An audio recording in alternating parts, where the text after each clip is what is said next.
Okay. Hi, we want to welcome you to Learning Creative Learning. I'm Mitch Resnick. I'm Natalie Rust. I'm Philip Schmidt. And we're looking forward to working together with you over the next few months on Learning Creative Learning. We thought we'd start here outside the Media Lab and then walk you through and invite you in. We thought it'd be good to start with the Media Lab because a lot of the ideas in Learning Creative Learning were inspired by the work at the Media Lab.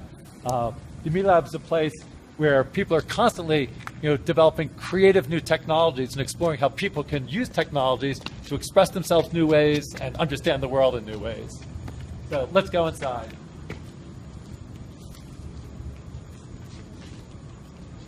Actually, the Media Lab is part of the School of Architecture and Planning. I always like that. It's not part of a School of Engineering, but School of Architecture and Planning, because I think the way we want to think about this is we want to think about how we sort of rebuild the world and how people think about how people experience the world, sort of the way architects do.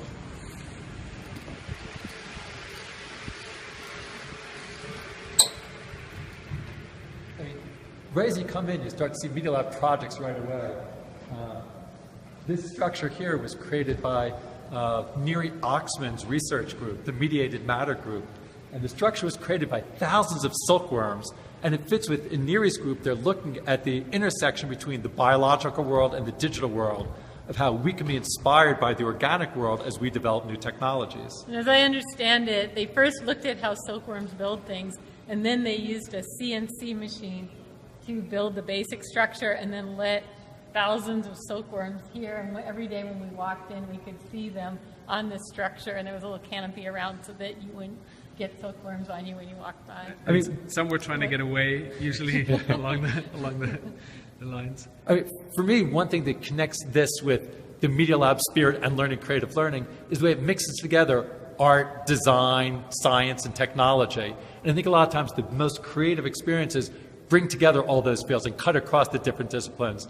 That's what we try to do in the Media Lab, and it's one of the things we'll be talking about in Learning Creative Learning. Now, again, here it's very much about connecting with the physical world and real things like silkworms. When the Media Lab first started, it was a lot about just the media on screen. So 30 years ago when the lab started, it was amazing just to see graphics and photographs and video on the same screen. Of course, that became commonplace pretty quickly. So the Media Lab then shifted to think more about how the digital world interacts with the physical world. And that's a big theme around the lab now, is how we can connect the digital and the physical. Down here we have a whole lab full of,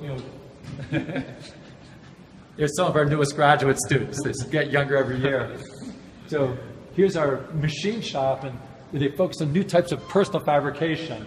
Also some dangerous machines, authorized access only. Let's head on in.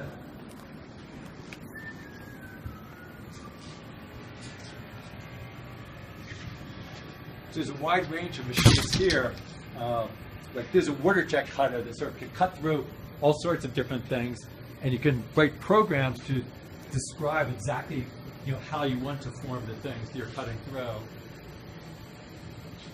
example of the digital and physical coming together.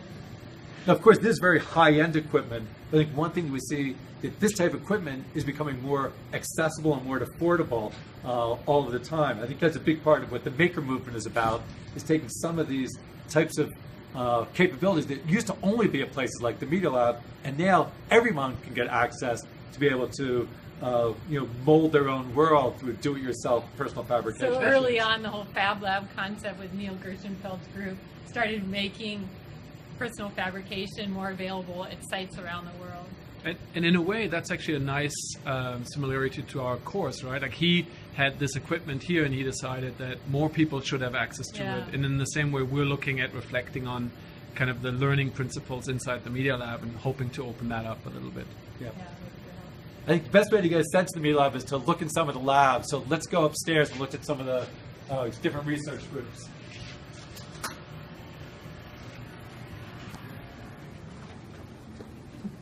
Running to the elevator.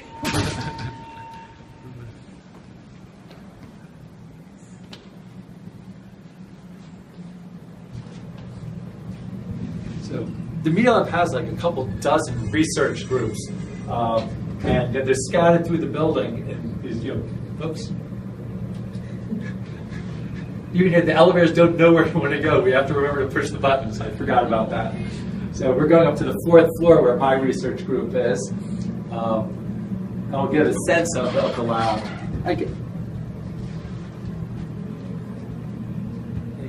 One thing you notice around the building is that there's glass everywhere. So I think we want to make sure that people can see what else is going on. That the building was really designed for collaboration, to have people be able to see what other groups are doing. It's like we can look at one group here, but this is the area where Neri Oxman's mediated matter group is in here, where they worked on the Silkworm project. But right next to our group is Todd Mackover's Opera of the Future group, where they think of new ways to use technology for forms of musical expression to allow everybody to express themselves musically. And I think the idea is to make sure that different groups bump up against each other so that ideas can cross-fertilize from one group to another. And part of our idea is taking some of these kinds of activities where people are designing different projects in different areas like music and in designing with 3D printers and matter, and then making that more available for young people in other places, like through the Clubhouse project we'll talk about, but also, as Philip said, through the Learning Creative Learning with all of you making these ideas available. Like you can see a robot has done a drawing here, and then there's music that people are making through software and physical devices, and those are the kinds of activities we also make available and engage young people in designing. Okay, let's head over to where our research group is, just down the hall.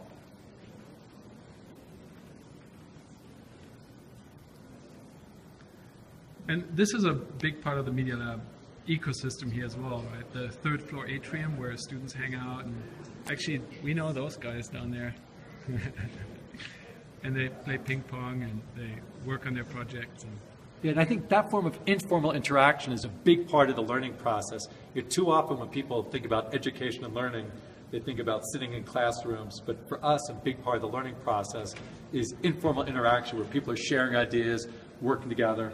So we, here at the lab, we try to provide as many ways as possible for people to informally see what others are doing, work together on projects.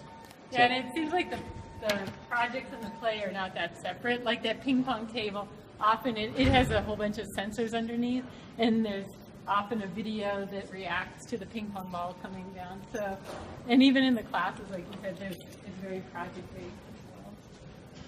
So actually, here's our lab. It's the Lego Learning Lab, and our research group is the Lifelong Kindergarten Group. And we call it the Lifelong Kindergarten Group because we've been inspired by the way children learn in kindergarten, where they're constantly designing and creating things in collaboration with one another, whether they're building towers with blocks or pictures with finger paint. And we want to keep that same spirit alive for learners of all ages. Here's one of the, this sort of represents one of the projects from our group, the Scratch software project that you'll get a chance to try as part of this course. The mascot from Scratch is the Scratch cat. We created this Scratch cat out of Lego bricks because we also do a lot with Lego and getting kids building in the world. Some of the graduate students in the group made a 3D model, and then the Lego company was nice enough to make the physical version of the cat based on our 3D model. So let's walk inside our lab area.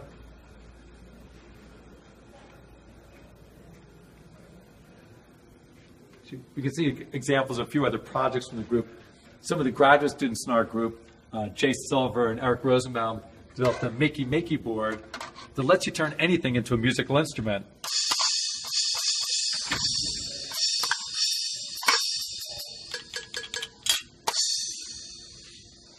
Over here we have some examples from our work with the Lego company, where we started working with them more than 25 years ago on what led to the robotics kits of Lego Mindstorms. Here was the very first programmable Lego brick, where we put a computer inside of a Lego brick. That was from around 1990. And then we made some prototypes that we tested out in schools. And finally, the Lego company came out with a product of Lego Mindstorms in 1998. There have been successive generations over the last 15 years. And here's where people in our group are, there's a common area where they can work together on projects or work on their laptops. Hey, Shrishti. Shrishti will be helping out with the Learning Creative Learning course. So let's head on into my office, which is where we'll be doing a lot of the video for the Learning Creative Learning.